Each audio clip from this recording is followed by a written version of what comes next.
পবিত্র কোরআনুল কারীমের সূরাতুন নিসা এর 136 নম্বর আয়াত থেকে আল্লাহ রাব্বুল আলামিন উক্ত আয়াতে বলেছেন, বা'দা আউযু বিল্লাহি মিনাশ শাইতানির রাজীম, আল্লাহ পাক বলছেন, ইয়া আইয়ুহাল্লাযীনা আমানু, হে মুমিনগণ, হে ঈমানদারগণ, আমিনু বিল্লাহি ওয়া রাসূলিহি, তোমরা সবাই ঈমান নিয়ে আসো আল্লাহর প্রতি এবং তার রাসূলের প্রতি। ওয়াল কিতাবিল্লাযী নাযালা আলা রাসূলিহি, এবং সেই কিতাবের প্রতি যা তোমাদের রাসূলের প্রতি নাজিল করা হয়েছে, মানে আল কোরআন। ওয়াল কিতাবিল্লাযী আনজালা মিন ক্বাবল, এবং যা এই রাসূলের পূর্বে যে কিতাবগুলো নাজিল করা হয়েছিল সেগুলোর প্রতিও তোমরা ঈমান নিয়ে আসো। তার মানে কোরআন এবং সমস্ত আসমানি কিতাবের প্রতি তোমরা ঈমান নিয়ে আসো। আল্লাহ পাক বলছেন এই আয়াতের শেষের দিকে, ওয়া মান ইয়াকফুর বিল্লাহ, যে ব্যক্তি আল্লাহর সাথে কুফরি করে বা আল্লাহকে অস্বীকার করে, ওয়া মালাইকাতিহি, আল্লাহ পাকের ফেরেশতা মণ্ডলীকে অস্বীকার করে, ওয়া কুতুবিহি, আল্লাহ পাকের আসমানি কিতাবসমূহকে অস্বীকার করে, ওয়া রুসুলিহি, আল্লাহ পাকের রসুলগণকে অস্বীকার করে, ওয়াল ইয়াউমিল আখির, এবং পরকালের দিবসকে বা পরকালের জীবনটাকে যে অস্বীকার করে, ফাকাদ দাল্লা দালালাম বাঈদা, সে ব্যক্তি পথভ্রষ্ট হয়েছে, মানে অনেক অনেক বেশি পথভ্রষ্ট হয়েছে। দালালাম বাঈদা মানে পথভ্রষ্টতার অতল তলে সে নিমজ্জিত হয়েছে। তাহলে এখানে আমরা 5টা বিষয় পেলাম।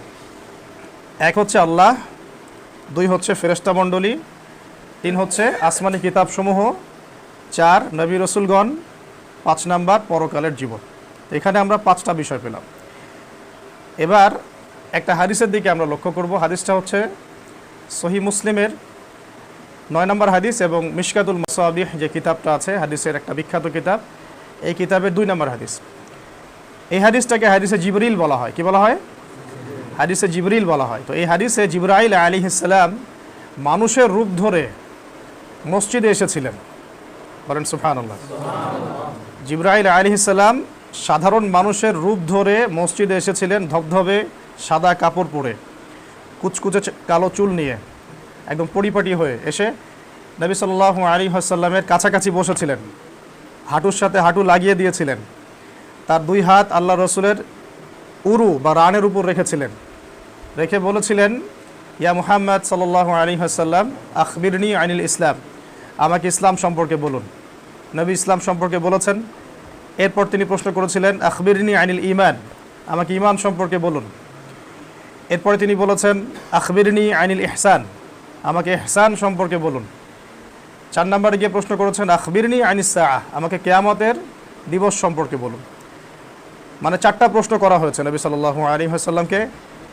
চতুর্থ প্রশ্নের উত্তরে আল্লাহ নবী যখন বলেছিলেন যে আমি মাল মাসউলু আনহা বিআ'লামা মিনাস সাইল, কিয়ামত সম্পর্কে প্রশ্নকারী উত্তরদাতার চেয়ে বেশি জানে না, উত্তরদাতা প্রশ্নকারীর চেয়ে বেশি জানে না, মানে এই বিষয়ে জ্ঞান আসলে কারো কাছেই নাই যে এক্স্যাক্টলি কোন দিনে কিয়ামত হবে।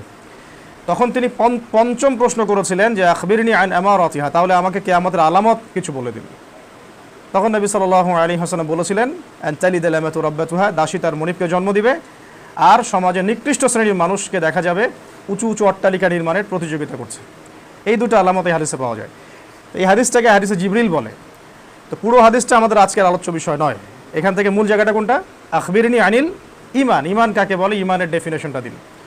আমরা সূরা নিসার 136 নম্বর আয়াতে দেখলাম ঈমানের এখানে 5টা পিলার, তাই না? আর এখন যে হাদিসটা আমরা চর্চা করছি, এখানে জিবরাইল আলাইহিস সালাম যে প্রশ্নটা করলেন যে আমাকে ঈমান সম্পর্কে বলুন, এখন নবী সাল্লাল্লাহু আলাইহি ওয়াসাল্লাম ব্যাখ্যা করছেন ঈমানের 6 পিলার। কয় পিলার? এখানে নবী সাল্লাল্লাহু আলাইহি ওয়াসাল্লাম বললেন, আন তুমিনা বিল্লাহ, তুমি ঈমানদার হতে চাইলে আগে আল্লাহর প্রতি বিশ্বাস স্থাপন করবে। 1 ওয়া মালাইকাতিহি, আল্লাহ পাকের সমস্ত ফেরেশতা মণ্ডলীর প্রতি বিশ্বাস করতে হবে। 2 3 ওয়া কুতুবিহি, আল্লাহ পাকের সমস্ত আসমানি কিতাব, শুধু কোরআন নয়, যত আসমানি কিতাব আল্লাহ পাক নাজিল করেছেন সমস্ত কিতাবের উপরে তোমাকে বিশ্বাস করতে হবে। 3 4 নাম্বার ওয়া রুসুলিহি, আল্লাহ পাকের সমস্ত রাসূলগণের প্রতি ঈমান আনতে হবে, শুধু মুহাম্মদ সাল্লাল্লাহু আলাইহি ওয়াসাল্লামের প্রতি নয়, সমস্ত রাসূলগণের প্রতি। 5 নাম্বার ওয়াল ইয়াউমিল আখির, তোমাকে পরকালের দিবসের প্রতি ঈমান রাখতে হবে। এবং 6 নাম্বার ওয়ান তুমিনা বিল কদরি খায়রিহি ওয়া শাররিহি, তুমি তাকদীর বা ভাগ্যের ভালো মন্দের প্রতি বিশ্বাস রাখবে। মানে ভাগ্যটাকে বাড়িয়ে দেওয়া হলো, তাকদীরকে বাড়িয়ে দেওয়া হলো। তাহলে এখানে কটা পেলাম? 6টা। তো এই 6টাই হচ্ছে ইমানের পিলার। আমরা শুধু কোরআন মানব না শুধু হাদিস, নাকি কোরআন হাদিস দুটোই? তো কিছু মানুষ আছে যারা শুধু কোরআন মানে, এগুলোকে আমরা বলি কি আহলুল কোরআন, যদিও দাবিটা ঠিক নয়। এই শব্দটা তাদের দিকে নেসবত করাটাও ঠিক নয়, কারণ কোরআন যে ব্যক্তি মানে সে নিঃসন্দেহে হাদিস মেনে চলবে। তাহলে যে হাদিস মানে না তাকে যদি আমরা আহলুল কোরআন বলি, তাহলে আহলুল কোরআন শব্দের হক আদায় হলো না। কারণ সাহাবীদেরকে নবী সাল্লাল্লাহু আলাইহি ওয়াসাল্লাম একদিন আহলে কোরআন বলে ডেকেছেন। তিনি বলেছেন, হে আমার সাহাবীরা, রাসূল সাল্লাল্লাহু আলাইহি ওয়াসাল্লাম বলেছেন, হে আমার সাহাবীরা, ইন্নাল্লাহা ওয়িত্রুন ইউহিব্বুল ওয়িত্র, আল্লাহ রাব্বুল আলামিন এক, বেজোর। আল্লাহ পাক কি? বেজোর। আল্লাহ পাক বেজোর ভালোবাসেন। আউতিরু ইয়া আহলাল কোরআন, হে আমার সাহাবীরা তোমরা বেতের নামাজ পড়ো। আউতিরু মানে এখানে তোমরা বেতের নামাজ পড়ো। এই জন্য আমরা বলি না বেতের নামাজ পড়া ওয়াজিব, কারণ নবী সাল্লাল্লাহু আলাইহি ওয়াসাল্লাম বেতের নামাজ পড়তে বলেছেন, আর নবী যেটা পড়তে আদেশ করেন সেটা কি? ওয়াজিব। তো এখানে কিন্তু বেতের নামাজ পড়ার জন্য সম্বোধন কিভাবে করা হলো? হে আমার সাহাবীরা, হে আহলে কোরআনরা, কোরআনওয়ালা যারা আছো তারা বেতের নামাজ পড়ো। কারণ বেতের নামাজ কোরআনে আছে। বেতের নামাজের দলিল কি কোরআনে আছে? তাহলে এটা হাদিস থেকে মানতে হচ্ছে। তাহলে আমরা যদি যারা হাদিস মানে না ওদেরকে আহলে কোরআন বলি, তাহলে এই সম্বোধনটা ওদের দিকে ঠিক হয়নি, তারা এটার যোগ্য নয়।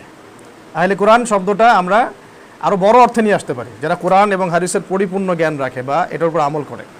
তো যাই হোক, আমরা ওইদিকে এখন আলোচনা নিয়ে যাচ্ছি না। এখানে আমরা কোরআন এবং হাদিস থেকে দেখতে পাচ্ছি ইমানের দুটো মিলে কয় পিলার? বলেন। 6 পিলার। দুটো মিলে কয় পিলার? 6 পিলার। কোরআনে আছে 5টা, হাদিসে এক্সট্রা একটা বলা আছে। কটা হলো? 6টা। কোরআনে যা আছে হাদিসে তো তার বিপরীত নাই। কোরআনে যা আছে হাদিসে তাই আছে, শুধুমাত্র একটা এক্সট্রা দেওয়া আছে। এখন কোরআন এবং হাদিস দুটো একসাথে মানলে পরেই তো মুসলিম হবে। যদি শুধু কোরআন মানে, তাহলে হাদিসের ওই 6 নম্বর পিলার সে ইমান আনতে পারবে না, তাকদীরে ইমান আনতে পারবে না। আর তাকদীরে ইমান না আনতে পারলে সে কাফের হয়ে যাবে, তাই না? আবার যদি কিছু মানুষ শুধু হাদিস মানার দাবি করে, কোরআন মানে না, তাহলে তো ইমান আগেই চলে গেছে। তাহলে কোরআন এবং হাদিস উভয়টাকে একসাথে যারা মানে তাদেরকে আমরা পরিপূর্ণ মুমিন মুসলিম বলতে পারি। ঠিক আছে? এখন আমি ইমান শব্দ দিয়ে আকীদার আলোচনা কেন শুরু করলাম? ইমান এবং আকীদা এই দুটো কি আলাদা শব্দ? শব্দগতভাবে দুটোর বানান আলাদা হলেও পারিভাষিক অর্থে, প্রায়োগিক অর্থে দুটো একই।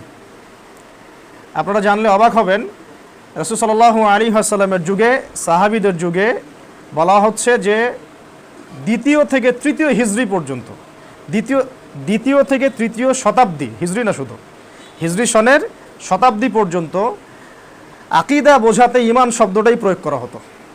আকীদা বোঝাতে কোন শব্দ প্রয়োগ করা হতো? ইমান। কোরআন এবং হাদিসেও আকীদা বোঝাতে ইমান শব্দই প্রয়োগ করা আছে। কোরআন এবং হাদিসে কিন্তু আপনি আকীদা শব্দটা স্ট্রেট পাবেন না। কোরআন এবং হাদিসে আকীদা বোঝাতে, বিশুদ্ধ আকীদা বোঝাতে কোন শব্দ প্রয়োগ করা হয়েছে? ইমান। এই জন্য ইমান আর আকীদার মধ্যে পার্থক্য করার প্রয়োজন নেই। পরবর্তীতে কেন স্বতন্ত্রভাবে আকীদা শব্দ স্ট্যাবলিশ করতে হলো? কারণ তৃতীয় হিজরি শতাব্দীর সময় মুসলিম উম্মার মধ্যে অনেক বাতিল ফেরকার জন্ম নিল। অনেক বাতিল ফেরকা মাথাচাড়া দিয়ে উঠতে লাগলো। শিয়া, রাফেজি, খারেজি, মুতাজিলা, মুরজিয়া, জাবারিয়া, কাদারিয়া, এরকম অনেক বাতিল ফেরকা আস্তে আস্তে মাথাচাড়া দিতে লাগলো। তখন আহলে সুন্নাহ ওয়াল জামাআহ মানে মধ্যমপন্থী ওলামায়ে কেরাম, হকপন্থী ইমাম, ফকিহ, মুহাদ্দিস, মুজাদ্দিদ যারা ছিলেন সাহাবী, তাবেঈ, ওই যুগ থেকেই, তখন তারা বাতিল দর্শন এবং বিশুদ্ধ দর্শনের মধ্যে পার্থক্য আইডেন্টিফিকেশনের জন্য তারা ইমানের পাশাপাশি যে আকীদা, বিশুদ্ধ আকীদাতুস সহিহা, এরকম একটা শব্দ প্রয়োগ করা শুরু করলেন। কেউ কেউ এটাকে ইমান শব্দে ব্যবহার করেছেন, কেউ কেউ সুন্নাহ শব্দ ব্যবহার করেছেন, কেউ কেউ আকীদা শব্দ নিয়ে এসেছেন, কেউ কেউ সহিহুস সুন্নাহ শব্দ এনেছেন, কেউ কেউ আকীদাতুস সহিহা শব্দ এনেছেন। মানে এরকম শব্দগুলো, মানে পরিভাষাগুলো চালু হলো কখন? তৃতীয় হিজরির পর, তৃতীয় শতাব্দী হিজরির দিকে, মানে সাহাবীদের যুগের অনেক পরে। কিন্তু সাহাবী, তাবেঈন, তাবেঈন যুগের পরবর্তীতে যখন এগুলো মাথাচাড়া দিয়ে উঠতে লাগলো ফিতনাগুলো, তখন এই শব্দগুলোর প্রয়োগ শুরু হলো। আর তো এখন তাহলে আমরা বুঝতে পারছি ইমান এবং আকীদাকে আলাদা করে দেখার প্রয়োজন নেই, দুটো একই অর্থে প্রয়োগ করা হয়। বিশ্বাস, কি অর্থে? বিশ্বাস মানে আমার বিশ্বাসটা কি হবে, বা আমার ইসলাম সম্পর্কে গৃহীত সিদ্ধান্তটা কি হবে, আমি কোন আইডিওলজি নিয়ে চলি। আমরা যে ইংরেজিতে বলি না আইডিওলজি, যে আইডিওলজি শব্দটা প্রয়োগ করতে আকীদা শব্দটাকে আমরা প্রয়োগ করে থাকি। তো ধর্মের ক্ষেত্রে এটা মূলত বিশ্বাস বোঝানো হয়। আর এটা ধর্মক্ষেত্রে একটা বিশ্বাস, স্থায়ী বিশ্বাস, যার উপর আমার সিদ্ধান্ত প্রতিষ্ঠিত, এটাকে বোঝানো হয়। আমি যে আইডিওলজি নিয়ে চলি এটাকে বোঝানো হয়। তাহলে আমরা এই দুটোকে আলাদা করে না দেখে একবারে আলোচনা করতে পারি, ঠিক আছে? এখন একটা বিষয় জেনে রাখি যে আকিদার সবচেয়ে প্রাচীন গ্রন্থগুলো কী কী, কখন থেকে শুরু হলো গ্রন্থ লেখা আলাদা করে স্বতন্ত্র করে। আকিদার সবচেয়ে প্রাচীন গ্রন্থ লিখেছেন ইমামে আজম আবু হানিফা রাহিমাহুল্লাহ। এই নাম শুনলে অনেকে এখন মসজিদ ভাগ করে ফেলছে না, তুমি হানাফি, তুমি এই, তুমি আহলে হাদিস, তুমি সালাফি, এই যে ডিভাইডেশন না, আকিদার সবচাইতে বিশুদ্ধ আকিদার দাবি তুলে অনেকে যে মসজিদ ভাগ করে ফেলছি, অথচ আকিদার সবচেয়ে প্রাচীন গ্রন্থ লিখেছেন কে? ইমামে আজম আবু হানিফা রাহিমাহুল্লাহ। বইটার নাম হচ্ছে আল ফিকহুল আকবর। আল ফিকহুল আকবর, এটা প্রায় 150 হিজরির কাছাকাছি দিকের ঘটনা। তারপরে প্রায় এই 241 হিজরির দিকে, কত হিজরি? 241 হিজরির দিকে আকিদার আরেকটা অনবদ্য বই লিখেছিলেন আল্লামা ইমাম, উনি একজন বরেণ্য ইমাম, ইমাম আহমদ বিন হাম্বল রাহিমাহুল্লাহ। নাম শুনেছেন তো? তিনি প্রায় 10 লক্ষ হাদিসের হাফেজ ছিলেন। তারা ছিলেন প্রকৃত অর্থে আহলুল হাদিস, 10 লক্ষ হাদিসের হাফেজ ছিলেন। এবং তারা এমনই আহলুল হাদিস ছিলেন যে জেলখানায় জীবন কেটেছে। আর আমরা এখন এত সহি হয়ে গেছি যে আমাদের গায়ে একটা টোকাও পড়ে না, মাশাআল্লাহ। তো যে ইবনে তাইমিয়া রাহিমাহুল্লাহর কথা আমরা বলে বেড়াচ্ছি, তার জীবনের একটা বড় সময় চলে গেছে জালেমের নির্যাতন সহ্য করতে করতে, আর এখন আমরা তার নাম নিয়েই চলছি, অথচ আমার গায়ে একটা ফুলের টোকাও পড়ে না। তাহলে আইডিওলজি এবং বিষয়গুলোর ভিতরে ঢুকতে হবে, সত্যিই কি আমরা কথিত না প্রকৃত এটাও বুঝতে হবে। এখন আহমদ বিন হাম্বল রাহিমাহুল্লাহ 241 হিজরির দিকে তিনি আস-সুন্নাহ নামে একটা আকিদার বই লিখেছেন। কি নামে? তাহলে আকিদা বোঝাতে তিনি এখানে আবার সুন্নাহ শব্দ প্রয়োগ করলেন। অনেকগুলো শব্দ পাচ্ছি আমরা, ঈমান, আকিদা, সুন্নাহ, আকিদাতুস সহিহা ইত্যাদি। এরপরে ইমাম ইয়াহইয়া আল মাদানী, একজন বরেণ্য ইমাম, ইমাম বলেন আমার সাথে, ইয়াহইয়া আল মাদানী, তিনি একজন বরেণ্য ইমাম ছিলেন। তিনি আকিদা বিষয়ে বই লিখেছিলেন আল ঈমান। বইয়ের নাম কি ছিল? আল ঈমান। এখনও হানাফি ফিকহের অনেক বরেণ্য ওলামায়ে কেরাম আছেন যারা আকিদার উপর বই লিখেছেন এই নামে, এসো ঈমান মেরামত করি, এসো আগে ঈমান শিখি, ঈমানের ইলম আগে, এরকম টাইটেল অনেক বই আছে। কিন্তু তার মানে ঈমানের চর্চা, আমরা বলি না আগে ঈমান চর্চা করি তারপর ইসলাম শিখি, ঈমানের মোজাকারা করি, মানে কি যে আকিদাগুলো ঈমানগুলো একসাথে প্রয়োগ করা হয়, একই পরিভাষায় বোঝানো হয়। তারপরে ইমাম ইবনে জারির তাবারি রাহিমাহুল্লাহ, তিনি একজন বরেণ্য আলেম ছিলেন, প্রায় 310 হিজরির দিকে ঘটনা, যে তিনি একটা বই লিখেছিলেন, সেটা হচ্ছে সহিহুস সুন্নাহ। কি নাম? সহিহুস সুন্নাহ। তাহলে এখানে আবার সহি শব্দটা আনতে হলো, তার মানে ওই সময় অনেক ফিতনা মাথা চাড়া দিয়ে উঠেছিল, এই কারণে সহি শব্দটাকে আলাদা করে আনতে হয়েছে। আর আমরা যে বইটা পড়ি, সাধারণত মাদ্রাসায় পড়ানো হয় এবং খুব রিনাউন্ড সারা উপমহাদেশে, আরব বিশ্বেও, এই আকিদার কিতাবটা নিয়ে কোনো মাযহাবের আলেমদের মধ্যে কোনো দ্বিমত নাই, ঠিক আছে? এবং আমরা এখন যারা পড়াশোনা করি বা টুকটাক পড়াই, তারা কিন্তু এই কিতাবগুলোই পড়ানো হয়, এই বইটাই পড়ানো হয়। সেটা হলো আল আকিদা তাহাভিয়া। কি নাম বলেন? আল আকিদা তাহাভিয়া। এটা আসলে মূল নাম ছিল যে আকিদাতু আহলুস সুন্নাহ ওয়াল জামাআহ, এটাকে সংক্ষিপ্ত করে আমরা বলি যে আল আকিদা তাহাভিয়া। এই বইটা অনেক পাবলিকেশনস প্রকাশ করেছে, বাংলা ব্যাখ্যাও লেখা আছে এখন। এর মূল আরবিটা একটু কঠিন, ওস্তাদ ছাড়া বোঝা যায় না। এখন আমি বলবো না যে আমি 100% বুঝি, কারণ এমন অনেক শব্দ আছে, এমন অনেক ব্যাখ্যা আছে যেটা আসলে স্বাভাবিকভাবে বোঝার মতো নয়। এটা ওলামায়ে কেরামের কাছে গিয়ে জিজ্ঞাসা করতে হয় যে হুজুর এটা কেমন, ওস্তাদ এটা কেমন, তখন তারা যখন বুঝিয়ে দেন তখন মাথায় ঢোকে। কিন্তু পড়ে যেতে হবে, আপনাদেরকে পড়ে যেতে হবে। আমি চেষ্টা করব আজকে যে খুব সহজ করে এই কিতাবের আকিদার মৌলিক কিছু পয়েন্ট খালি বলে দেওয়া, যাতে আপনাদের এই আল্লাহ সম্পর্কে, ফেরেশতা সম্পর্কে, নবী রাসূল সম্পর্কে, আসমানি কিতাব, পরকাল এবং তাকদীর, 6টা পিলার, এই 6টা পিলার সম্পর্কে আমাদের জন্য একটা পরিষ্কার ধারণা থাকে, ঠিক আছে? আল্লাহ পাক তৌফিক দান করুন, আমিন। তো আকিদা তাহাভিয়া বইটা লিখেছেন আবু জাফর, ওনার উপনাম হচ্ছে আবু জাফর আহমদ, তার নাম আবু জাফর আহমদ আত-তাহাভি, ইমাম তাহাভি। এটা বলা হয় যে 300 প্রায় 21 থেকে 25 হিজরির দিকে লেখা। 321 থেকে, দেখেন কত আগের কথা বলছে, অনেক আগে কিন্তু, 321 থেকে 25 হিজরি। এখন অনেকে বলতে পারেন তাহলে তার আগে কি ছিল? বললাম তো, তার আগে সাহাবীদের যুগে, তাবেঈনদের যুগে ফিতনা আমাদের মতো এত মাথাচাড়া দেয় নাই। তার পরবর্তী জেনারেশন যখন আসলো, তাবেঈনদের পরে, তখন বিভিন্ন ফেরকা একদম মেসাকার অবস্থা। তখন আহলুস সুন্নাহ ওয়াল জামাআহ এভাবে বইগুলোকে আলাদা আলাদা করে কোরআন, হাদিসের সহি কোনটা, জয়ীফ কোনটা, হাসান কোনটা, এগুলো সব আইডেন্টিফিকেশন শুরু হয় আর কি। আর তখন পলিটিক্যাল অনেক কনফ্লিক্টও চলছিল, উমাইয়াদের সাথে আব্বাসীয়দের, হ্যাঁ, তারপরে আরও অনেক কনফ্লিক্ট চলছিল, মাঝখানে বিদ্রোহ হয়েছে, কিছু কিছু রাষ্ট্রের মধ্যে বিদ্রোহ হয়েছে। তো ফিতনাটার দরজা খুলে যায় মূলত, এটা নিয়ে ইনশাআল্লাহ অন্য একদিন কথা বলবো, হিস্ট্রি নিয়ে, ইসলামের ইতিহাস নিয়ে। তখন আপনারা আস্তে আস্তে বুঝতে পারবেন ইনশাআল্লাহ যে রাসূল সাল্লাল্লাহু আলাইহি ওয়াসাল্লামের যুগের ইতিহাসটা কেমন ছিল, তারপর কেমন, এই ইতিহাসটা মাথায় মুখস্থ থাকতে হবে। তাহলে দেখবেন যে কত ধাপ পার করে আজকে মুসলিমরা এই জায়গায় আসছে, কত শত বিদ্রোহ, যুদ্ধ, বিগ্রহ, তারপরে সংস্কার ধর্মী আন্দোলন, কত কিছু হয়েছে এই উম্মায়, এটা আমাদের মাথাতেই নাই। আমরা তো মনে করি যে এখন রেডিমেড ইসলাম পেয়ে গেছি আর কি, ঠিক আছে। তো ওই সময়টাতে এরকম অনেক পলিটিক্যাল কনফ্লিক্ট ছিল, তারপরে ধর্মতাত্ত্বিক মানে ইলমি মোনাজারা হতো, পশ্চিমাদের থেকে অনেক দর্শন ঢুকে গেছিল, গ্রিকদের দর্শন ঢুকে গিয়েছিল, হ্যাঁ, তারপরে পার্সিয়ান মানে এই যে ফুরসের লোকরা যারা অগ্নিপূজারী তাদের দর্শন ঢুকে গিয়েছিল। এগুলো থেকে আকিদা, কোরআনের ব্যাখ্যা এবং হাদিস সবগুলোকে আলাদা করেছেন আহলুস সুন্নাহ ওয়াল জামায়ার এই বরেণ্য আলেমগণ। আমরা তাদের প্রতি অনেক কৃতজ্ঞ, আমরা দোয়া করবো আল্লাহ পাক তাদের সবাইকে যেন জান্নাতুল ফিরদৌস দান করেন। যদি তারা এই মেহনতটা না করতেন তাহলে আজকে কিন্তু আমরা এই মানে সংস্কার ধর্মী ইসলামটা পেতাম না। তো এই মেহনতের একটা বড় দাবিদার হচ্ছে আবু হানিফা রাহিমাহুল্লাহ।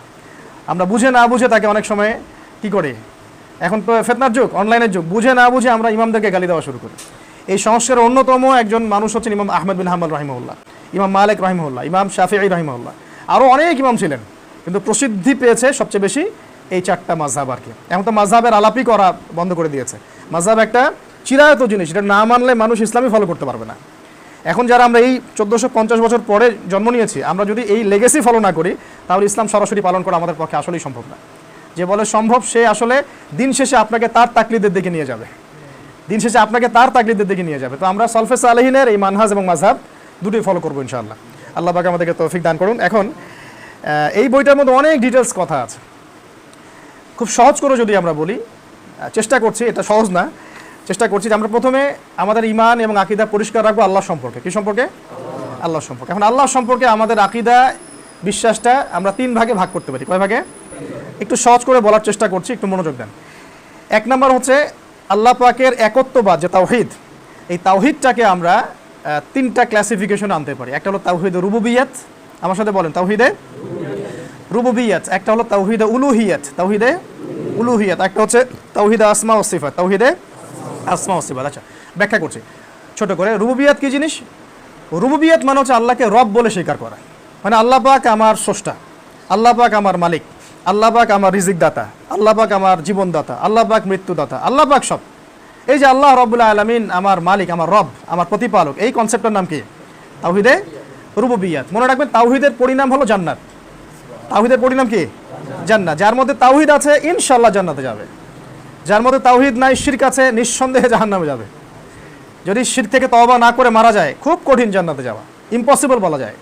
আল্লাহ পাক শিরকের গুনাহ কিন্তু মাফ করেন না, তওবা করলে দুনিয়া মাফ করে দিবেন, পরকালে শিরকের গুনাহ নিয়ে গেলে আল্লাহ পাক কিন্তু ধরবেন, কঠিন ধরা। তো এই জন্য তাওহীদ সমান সমান জান্নাত, আর শিরক সমান সমান কি? জাহান্নাম। তো আমরা তাওহীদের রুবুবিয়াতটাকে বুঝি। আল্লাহ পাক আমাদের রব মানিত, সৃষ্টিকর্তা, পালনকর্তা, রিজিক দাতা, জীবন মৃত্যুর মালিক, সব মানিত। আচ্ছা, এই তাওহীদটা কিন্তু আবু জেহেলও মানত। কে মানত? আবু জেহেল, আবু লাহাব, উতবা, শাইবা, রাবিয়া, যারা এই যে আইয়ামে জাহেলিয়াতের বড় বড় নেতা ছিল, এরা কিন্তু সবাই রুবুবিয়াতটা মানত। এটা অনেকেই জানি না আমরা। তাহলে তারা কি মানতো না? তারা মানতো না উলুহিয়াত। কি মানতো না? উলুহিয়াত। রুবুবিয়াত মানতো মানে তারা আল্লাহকে বিশ্বাস করতো, হ্যাঁ আল্লাহ বলে একজন আছে, হ্যাঁ এই কাবার ঘরের মালিককে আল্লাহ, হ্যাঁ আমরা হজ করি, আমরা উমরা করি কার জন্য? আল্লাহর জন্য। এগুলো তারা বিশ্বাস করতো, হ্যাঁ আল্লাহ জীবন দেন, আল্লাহ মৃত্যু দেন, কিন্তু তারা উলুহিয়াতটা মানতো না। আচ্ছা, এখন একটা কথা বলি মাঝখানে, তো এই যুগে এরকম 90 আবু জেহেলরা আছে না, যারা এই কনসেপ্ট মানে ঠিকই, উলুহিয়াত মানে না। আচ্ছা, উলুহিয়াতটা কি? উলুহিয়াত হচ্ছে এই দুনিয়াতে আমরা এসেছি শুধু আল্লাহর ইবাদত করতে, আল্লাহ পাকের বিধান অনুযায়ী আমাকে ইবাদত করতে হবে। মানে ইবাদতের ক্ষেত্রে আমি আল্লাহ ছাড়া অন্য কারো শরণাপন্ন হতে পারবো না, বা তার সাথে কাউকে শরীক করতে পারবো না। মানে ইবাদতের ক্ষেত্রে আল্লাহর সমকক্ষ কেউ নাই। শুধু এমন না যে আল্লাহ আমাকে সৃষ্টি করেছেন কিন্তু আমি অন্যের ইবাদত করব, এমন না। সৃষ্টিও আল্লাহ করেছেন, ইবাদতও কার করব? আল্লাহর। আল্লাহ ছাড়া অন্য কারো ইবাদত করলে কি হয়ে যাবে? শিরক। যেমন এক্সাম্পল দিচ্ছি, যে আমরা সেজদা করব কার জন্যে? আমরা নামাজ পড়বো কার জন্যে? দিনের এলেম অর্জন করবো কার জন্যে? এই দিনের জন্য দাওয়াতের মেহনত করবো কার জন্যে? আমরা কুরবানি করবো কার জন্যে? দোয়া করবো কার কাছে? এই যে কনসেপ্টটা, এটা ক্লিয়ার থাকলেই হলো। আমরা কি তাহলে কবরে সেজদা করব? আমরা কি মাজারে সেজদা করব? আমরা কি মৃত ব্যক্তির কাছে দোয়া করব? আমরা কি কবরে গিয়ে নজর মান্নত করব? আমরা কি কবরে শায়িত ব্যক্তির কাছে সন্তান চাবো? এই সব কিছু কার কাছে? এই উলুহিয়াতের ক্ষেত্রে এসে বহু মানুষ শিরকে লিপ্ত হয়েছে। আমার কথা কি বুঝতে পারছেন? আবু জেহেলও ঠিক এই কাজটাই করেছিল। তারা আল্লাহকে বিশ্বাস করতো ঠিকই, কিন্তু নজর মানত করতো ওই যে লাত, ওজ্জা, হবল, মানাত, এগুলোর নাম, এগুলো কিসের নাম? মূর্তির, দেবতার নাম। এগুলোর সামনে তারা নজর মানত করতো, তাদেরকে সেজদা করতো, হ্যাঁ। তারপরে তারা মাধ্যম পূজা করতো, তারা বলতো যে মা না'বুদুহুম ইল্লা লিয়ুকাররিবুনা ইলাল্লাহি যুলফা। তারা বলতো আমরা এই লাত উজ্জা হুবল মানাত এই মূর্তিগুলোর পূজা এই জন্যই করি যে এরা ছিল আগেকার নেককার মানুষ, এরা আল্লাহর কাছে আমাদের জন্য সুপারিশ করবে। কথা বুঝতে পারছেন? এই যে মাধ্যম পূজাটা, এই পূজাটা কিন্তু আমাদের সনাতন ধর্মী ভাইদের, তাদের ভাষায় বললাম আর কি, সবচেয়ে সনাতন ধর্ম কোনটা? ইসলাম। তাদের ভাষায় বোঝার জন্য বললাম যে আমাদের হিন্দু ভাইয়েরা যারা আছেন তারা কিন্তু, অমুসলিম ভাইয়েরা কিন্তু এই শিরকের মধ্যে লিপ্ত আছে। তারাও কিন্তু বিশ্বাস করেন যে একজন আল্লাহ বলতে ঈশ্বর একজন আছেন, আল্লাহ একজন আছে বলে না, উপরওয়ালা একজন আছেন, কিন্তু ইবাদত করতে গিয়ে তারা কিন্তু মাধ্যম পূজা শুরু করে। এটাই হলো ইসলামের সাথে তাদের একটা মানে বড় পার্থক্য আর কি। আমরা ভাইদেরকে দাওয়াত দিব যে আল্লাহ রাব্বুল আলামিনের সরাসরি ইবাদত করার জন্য ইনশাআল্লাহ। এটাই হলো মানে আবু জাহেলের দর্শন আর মুহাম্মদ সাল্লাল্লাহু আলাইহি ওয়াসাল্লামের দর্শনের মধ্যে পার্থক্য। এরপরে একটা আছে তাওহীদে আসমা ওয়া সিফাত। তাওহীদে আসমা ওয়া সিফাত এটা কি? এটা নিয়ে আবার আমাদের মুসলিমদের মধ্যে অনেক দল হয়ে গেছে। এটা আমিও যত পড়তেছি তত আমার কাছে মনে হচ্ছে কতই না কম জানি। মানে আসমা ওয়া সিফাতটা এত গভীর, তাওহীদে আসমা ওয়া সিফাত, আমরা অত গভীরে যাচ্ছি না আপনাদেরকে নিয়ে, অনেকের মাথায় ঢুকবে না আমি জানি। তো এতটুকু মনে রাখেন যে আল্লাহ রাব্বুল আলামিন তার কিছু সিফত বর্ণনা করেছেন কোরআনে এবং হাদিসে। যেমন আল্লাহ পাক আর রহমান আছে না, পরম করুণাময়। আল্লাহ পাক আর রহিম, অসীম দয়ালু। আল্লাহ রাব্বুল আলামিন গফফার, পরম ক্ষমাশীল। আল্লাহ পাক শাদীদুল ইকাব, কঠিন শাস্তিদাতা। আল্লাহ রাব্বুল আলামিন হাসেন, আল্লাহ রাব্বুল আলামিন রাগ হন, আল্লাহ রাব্বুল আলামিন গজব দেন, আল্লাহ রাব্বুল আলামিন আর কি করেন? পুরো বিশ্বজাহান পরিচালনায় ব্যস্ত আছেন। আল্লাহ পাকে তন্দ্রা স্পর্শ করে না, আল্লাহ পাক ঘুমান না। এই যে আল্লাহ রাব্বুল আলামিন তার সম্পর্কে, তার জাত এবং সিফত সম্পর্কে অনেক কথা বলেছেন না? এইগুলোকে সাধারণ মানুষদের জন্য বলছি, আমি নিজেও সাধারণ মানুষ, এগুলোকে যে অবস্থায় আছে জাস্ট ওই অবস্থায় বিশ্বাস করার নাম ঈমান। এটাকে নিয়ে কোনো রকম ব্যাখ্যা, দার্শনিক ফিলোসফি, গবেষণার দিকে যাওয়ারই দরকার নাই। এক্সাম্পল একটা দিচ্ছি, বুঝবেন। আল্লাহ পাক বলেছেন আর রহমান আলাল আরশ ইস্তাওয়া, রহমান আরশের উপরে সমুন্নত। রহমান আরশের উপরে ইস্তাওয়া, আল্লাহ রাব্বুল আলামিন আরশের উপরে কিভাবে আছেন এই কাইফিয়াত আমরা জানি না। তিনি কিভাবে আছেন, কোন হালতে আছেন? হ্যাঁ, অনেকে নাউজুবিল্লাহ ব্যাখ্যা করেছে আর বইও লিখেছে তিনি সমাসীন। কথা কি লিখেছে? এটা একটা কুফরি কথা হয়ে গেছে। সমাসীন মানে কি? বসে থাকেন। আল্লাহ পাক কি বসে আছেন? আমি জানি আল্লাহ পাক বসে আছেন কিনা, বা তার বসা, তিনি যদি বসে থাকেনও তার বসা আর আমাদের বসা কি সেম হবে? আল্লাহ পাকের হাতের কথা আছে, পায়ের কথা আছে, আল্লাহ পাকের চেহারার কথা আছে, এগুলোকে আমাদের সাথে সাদৃশ্য হবে? কিন্তু যখন আপনি হাত পা চেহারার কথা বলবেন, আপনার মনের মধ্যে কিন্তু এরকম ভেসে উঠবে একটা জিনিস, তাই না? যখন আপনি বলবেন আল্লাহ পাকের আঙ্গুল আছে, তা আপনি যেহেতু আঙ্গুল বলতে এটাই বোঝেন, হাতের সামনে, চোখের সামনে এটা ভেসে উঠবে। আপনি হাত বলতে যেহেতু এটাই বোঝেন, তাহলে আপনার সামনে এটাই ভেসে উঠবে। চেহারা বলতে আপনি কি বোঝেন? যেখানে চোখ থাকবে, কান থাকবে, নাক থাকবে, তাই তো?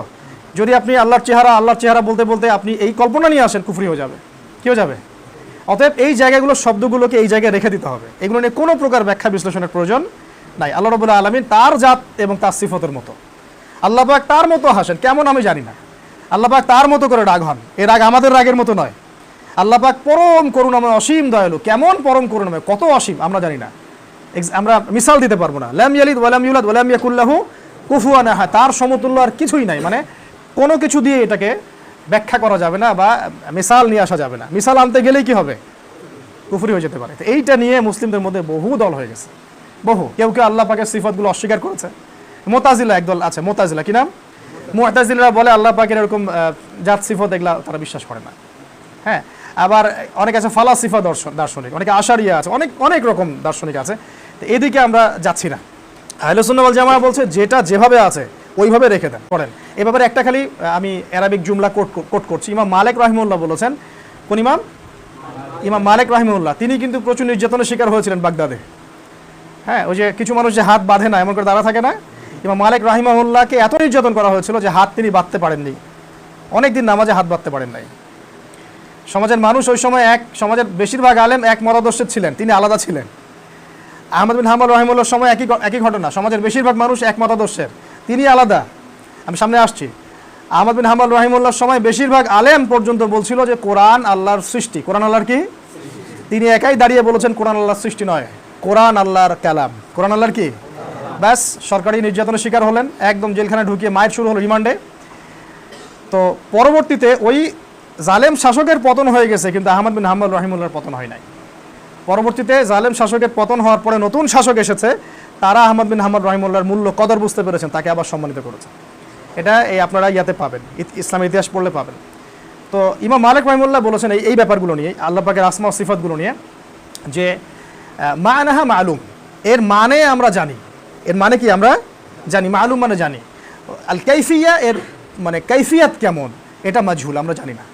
আল্লাহ পাক আরশের উপরে আমরা জানি, কিন্তু কিভাবে আমরা জানি না, এটা ব্যাখ্যা করতে পারবো না।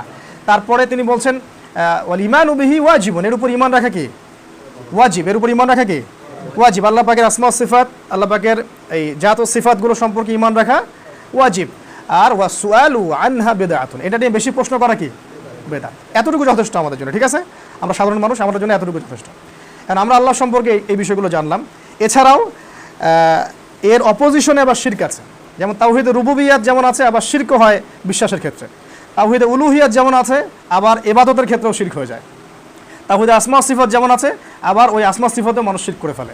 মানে তাওহীদ যেভাবে 3 ভাগে ভাগ করা যায়, শিরকটাকেও 3 ভাগে ভাগ করা যায়। আশিরকু ফিল আকিদা, আশিরকু ফিল আমাল, আশিরকু ফিল লিসান আও কওল, এভাবে ভাগ করা যায়। আরেকটা শিরকের প্রকারভেদ আছে, এটা হলো আশিরকুল খফি, মানে গোপন শিরক বা রিয়া বা গোপন শিরক। তো ওইদিকে আমি যাচ্ছি না। মনে রাখবেন তাওহীদের বিপরীত কি শিরক। আল্লাহ বলতে কেউ যদি নাই এরকম মনে করে, ব্যাস শিরক হয়ে যাবে। ইবাদত করতে গিয়ে আল্লাহ ছাড়া অন্য কাউকে সেজদা করে, শিরক হয়ে যাবে। হ্যাঁ, আবার যদি আল্লাহ পাকের আসমা ও সিফাতগুলোর ভ্রান্ত ব্যাখ্যা করতে যায়, তখন কি হবে?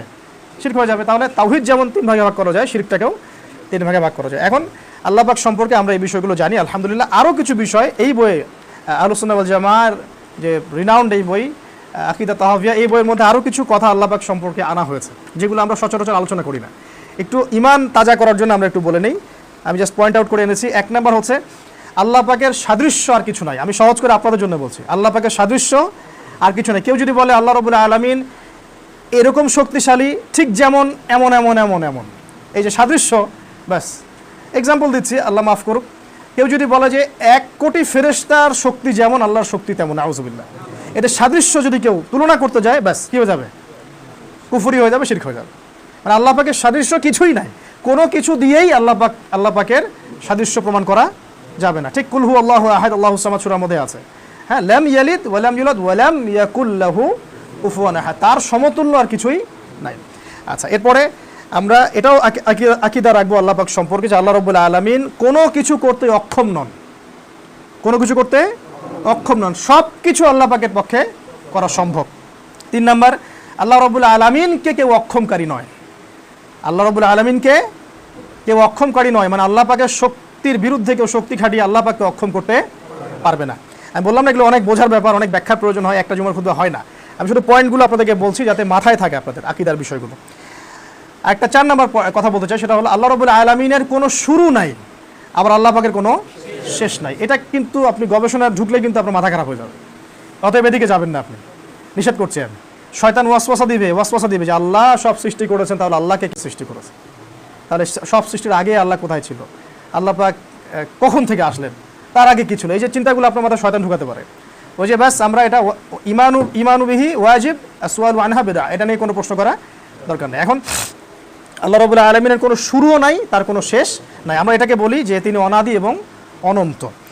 আচ্ছা, তারপরে একটা বিষয় মনে রাখবেন যে সাধারণত দিক হচ্ছে 6টা। কয়টা ভাই?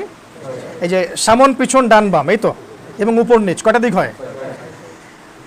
আমাদের স্রষ্টা আল্লাহ রাব্বুল আলামিনকে এই 6 দিক পরিবেষ্টন করতে পারে না। মানে আমাদের স্রষ্টা আল্লাহ রাব্বুল আলামিনকে 6 দিক পরিবেষ্টন করতে পারে না। এমন নয় যে আল্লাহ রাব্বুল আলামিন আছেন, তার ডান কিছু আছে, বামে কিছু আছে, সামনে কিছু আছে, পেছনে কিছু আছে। আল্লাহ রাব্বুল আলামিনকে 6 দিক পরিবেষ্টন করতে পারে না। তিনি এসবের ঊর্ধ্বে, তিনি এসবের অনেক ঊর্ধ্বে। তাহলে একটু চিন্তা করেন আমাদের স্রষ্টা কত মহান। আমরা তো আল্লাহকে চিনি না, এই জন্য আমরা আল্লাহ পাকের ইবাদতও করি না, আর আল্লাহ সম্পর্কে হতাশ হয়ে যাই। যে আল্লাহ পাক এত শক্তিশালী, সে আল্লাহ পাক যদি আমারও হয়ে যান, আমার কোনো টেনশন আছে? সে আল্লাহ পাকের ইবাদত করে যদি আমি আল্লাহকে পেয়ে যাই, আল্লাহর ওলি হয়ে যায়, তাহলে আমার কোনো টেনশন আছে? ব্যাস। তারপরে আসেন আল্লাহ রাব্বুল আলামিনের আসমা ও সিফাত যেগুলো আমি বললাম, সেগুলোকে ওই অবস্থায় ঈমান রাখতে হবে, ব্যাখ্যা বিশ্লেষণের প্রয়োজন নাই। আল্লাহ রাব্বুল আলামিনের কোনো ক্ষয় নাই, কোনো ক্ষয় নাই এবং কোনো ধ্বংস নাই। আল্লাহ পাককে ধ্বংস করতে পারবে কেউ? ধ্বংস নাই। আচ্ছা, আর হচ্ছে আল্লাহ রাব্বুল আলামিন সম্পর্কে আকীদা আমাদের, আল্লাহ রাব্বুল আলামিনের ইচ্ছা ছাড়া কোনো কিছু সংঘটিত হয় না। এখন বলতে পারেন তাহলে আমি যে নামাজ পড়ি নাই, ওটাও কি আল্লাহর ইচ্ছায়? আসতে পারে না প্রশ্ন, অনেকেই করতে পারে। বিষয়টা হচ্ছে মানুষকে আল্লাহ পাক এমন একটা ফাংশন দিয়ে সৃষ্টি করেছে, সেটা হলো স্বাধীন ইচ্ছা শক্তি। বিবেক এবং স্বাধীন ইচ্ছা শক্তি এটা মানুষকে দেওয়া হয়েছে। এটা কিন্তু এই আপনার ফেরেশতাদেরকে দেওয়া হয় নাই। তাদেরকে একটা কাজের আদেশ করলে তারা সেটাই করবে, চিন্তার কোন ডানে বামে যাওয়ার কোনো সুযোগই নেই এখানে। কিন্তু মানুষকে যখন এই হাইয়া আলাস সালাহ নামাজের জন্য ডাকা হচ্ছে, আপনার সামনে পথ এখন দুইটা খোলা আছে। আপনি চাইলে এখন ইমানের উপর থেকে নামাজ পড়তে পারেন, আপনি চাইলে এখন নাও করতে। আল্লাহ রাব্বুল আলামিন আপনাকে সেখানে ফোর্স করবেন না। আল্লাহ পাক আপনাকে আসমানি কিতাব দিয়ে জানিয়ে দেবেন, নবী রাসূল পাঠিয়ে জানিয়ে দিবেন, বাকি স্বাধীন ইচ্ছা শক্তি কার? আপনার। এখন এই হলো অবস্থা। তবে এই ইচ্ছা শক্তি প্রয়োগ করে আমরা কোন কাজটা করব সেটা আল্লাহ পাক আগে থেকেই জানেন। এই স্বাধীন ইচ্ছা শক্তি প্রয়োগ করে আমরা কোন কাজটা করব এটা আল্লাহ পাক আগে থেকেই জানেন। এটা আল্লাহ পাকের মহান জ্ঞানের মধ্যে এটা আগে থেকেই আছে। দুইটা রাস্তা পড়েছে আপনার সামনে, ডানে যেতে পারেন, বামে যেতে পারেন। আপনি ডিসিশন নেবেন কোথায় আপনি যাবেন। হয় আপনি ডানে গিয়েছেন অথবা বামে। আপনি ডানে যাবেন না বামে যাবেন এটা আল্লাহ পাক আগে থেকে জানেন। এই জন্য আল্লাহ পাক তাকদীরে লিখে রেখেছেন। এমন নয় যে আল্লাহ পাক লিখেছেন বলেই আপনি গেলেন। আপনি যে যাবেন সেটা আল্লাহ পাক আগে থেকে জানতেন। এটা আল্লাহ পাকের জ্ঞান। আল্লাহ পাকের জ্ঞান মানে অসীম, আমরা যেটাকে অসীম বলি। আরও আছে আল্লাহ রাব্বুল আলামিন সম্পর্কে আকীদা, যে আল্লাহ পাককে আমাদের যে কল্পনা, আমাদের যুক্তি বিজ্ঞান দর্শন, এগুলো আল্লাহ পাককে পরিবেষ্টন করতে পারবে না। আল্লাহ পাকের ধার কাছে যেতে পারবে না। যুক্তি দিয়ে তাকে ব্যাখ্যা করব, বিজ্ঞান দিয়ে ব্যাখ্যা করব, হ্যাঁ, আমাদের জ্ঞান বুদ্ধি দিয়ে ব্যাখ্যা করব, এই ইলম আল্লাহ পাকের ইলমের ধার কাছেও যেতে পারবে না। আল্লাহ রাব্বুল আলামিন সব কিছু জানেন এবং তিনি মহাজ্ঞানী। আরও আছে যে আল্লাহ রাব্বুল আলামিন সমস্ত দৃষ্টিকে দেখেন, কিন্তু কোনো দৃষ্টি আল্লাহ পাককে দেখতে পারবে না দুনিয়ায়। দেখতে পারবে? আমরা কি দেখতে পারি? আল্লাহ পাক সমস্ত দৃষ্টিকে নিয়ন্ত্রণ করেন, কিন্তু আমরা আল্লাহকে দেখতে পারি না। কখন দেখতে পারবো? ইনশাআল্লাহ তাআলা জান্নাতীরা আল্লাহ পাককে দেখতে পারবে ইনশাআল্লাহ। এখানে দেখেন রাসূল সাল্লাল্লাহু আলাইহি ওয়াসাল্লাম আল্লাহ পাকের আরশে আজিম পর্যন্ত চলে যান নাই? এই আল্লাহ রাব্বুল আলামিনের দিদার এবং সাক্ষাৎ, তার দর্শন, এটা নিয়েও কিন্তু সাহাবীদের মধ্যে দুটো মত চলে আসছে। যেমন আয়েশা রাদিয়াল্লাহু আনহাকে জিজ্ঞাসা করা হয়েছিল, যে আয়েশা রাদিয়াল্লাহু আনহাকে বলা হচ্ছে, নবী সাল্লাল্লাহু আলাইহি ওয়াসাল্লাম কি তার চোখ দিয়ে আল্লাহ পাককে দেখেছেন? আয়েশা রাদিয়াল্লাহু আনহা বলছেন না, তিনি বাইরের 3-4 বাহ্যিক চোখ দিয়ে দেখেন নাই, কলব দিয়ে দেখেছেন। এটা কার ব্যাখ্যা? এটা কার মাযহাব? আয়েশা রাদিয়াল্লাহু আনহার ব্যাখ্যা, তার মাযহাব, তার মানে এটা মত, ইজতিহাদ, তার মত। আবার আব্দুল্লাহ বিন আব্বাস রাদিয়াল্লাহু আনহু বলছেন না, তিনি সরাসরি আল্লাহকে দেখেছেন, এটা তার মাযহাব। এখানে পার্থক্য হয়ে গেল না? আচ্ছা, তো এখানে আমরা এই জায়গাটাকে, যে জায়গায় ব্যাখ্যা করা নাই ওই জায়গায় ছেড়ে দিব। এটা নিয়ে আমরা বেশি মাথা ঘামাবো না। আল্লাহ রাব্বুল আলামিনকে জান্নাতে দেখা যাবে, কিভাবে আমরা সেটা সেখানে গেলে বুঝতে পারবো, কিন্তু এই দুনিয়ার জীবনে আমরা আল্লাহ রাব্বুল আলামিনকে স্বচক্ষে দেখতে পারছি না। তারপরে আল্লাহ রাব্বুল আলামিন সম্পর্কে আমাদের আকীদা হচ্ছে আল্লাহ রাব্বুল আলামিন চিরস্থায়ী এবং চিরঞ্জীব। আল্লাহ পাক চিরস্থায়ী, যখন কিছু ছিলেন না তখন আল্লাহ পাক ছিলেন, যখন কিছু ছিল না আল্লাহ পাক ছিলেন, যখন কিছু থাকবে না আল্লাহ পাক থাকবেন। কুল্লু মান আলাইহা ফান, সব কিছু ধ্বংস হয়ে যাবে, কি থাকবে শুধু বাকি? ওয়ায়াবকা ওয়াজহু রাব্বিহি যুল জালালি ওয়াল ইকরাম, আল্লাহ পাকের চেহারা, মানে আল্লাহ পাকের সত্তা শুধু বাকি থাকবে, বাকি সব কিছুই ধ্বংস হয়ে যাবে। আল্লাহ পাক স্রষ্টা এবং রিজিক দাতা, এটা আমরা আগে থেকে জানি, জীবনদাতা, মৃত্যুদাতা। আর একটা বিষয় আমরা অনেকে জানি না, এটা আমি নোট করেছি, যে আল্লাহ রাব্বুল আলামিন যে সৃষ্টিকর্তা, পালনকর্তা, রিজিক দাতা ইত্যাদি, এগুলো আল্লাহ পাক সৃষ্টি করার পরে হন নাই। মানে আমি বুঝাচ্ছি, এই মহাবিশ্ব সৃষ্টি করার পর আল্লাহ পাক রহমান হয়েছেন এমন নয়, আল্লাহ পাক আগে থেকেই রহমান। মহাবিশ্ব সৃষ্টি করার পর আল্লাহ পাক রহিম হয়েছেন নতুন করে এমন নয়। মহাবিশ্ব সৃষ্টি করার পর আল্লাহ স্রষ্টা হয়েছেন, খালেক হয়েছেন, রাজেক হয়েছেন, হ্যাঁ, এমন নয় বিষয়টা। আল্লাহ রাব্বুল আলামিন আগে থেকেই খালেক, আগে থেকেই রাজ্জাক, আগে থেকেই গফুর, আগে থেকেই রহিম, আগে থেকেই রহমান। আল্লাহ পাক আগে থেকেই তার গুণাবলী আগে থেকেই তার মধ্যে ছিল। এটা মজার না ব্যাপারটা? আমরা কিন্তু এটা অনেকেই জানি না, অনেকে পড়তে গিয়ে তাই তো নতুন। তো আসলেই আল্লাহ রাব্বুল আলামিন নতুন করে তার এই গুণাবলীগুলো ধারণ করেননি, বরং আল্লাহ রাব্বুল আলামিন শুরু থেকেই এমন। আল্লাহ রাব্বুল আলামিন আমাদের সবাইকে তার এই মহান গুণাবলীগুলোর ওসিলায় যেন মাফ করে দেন।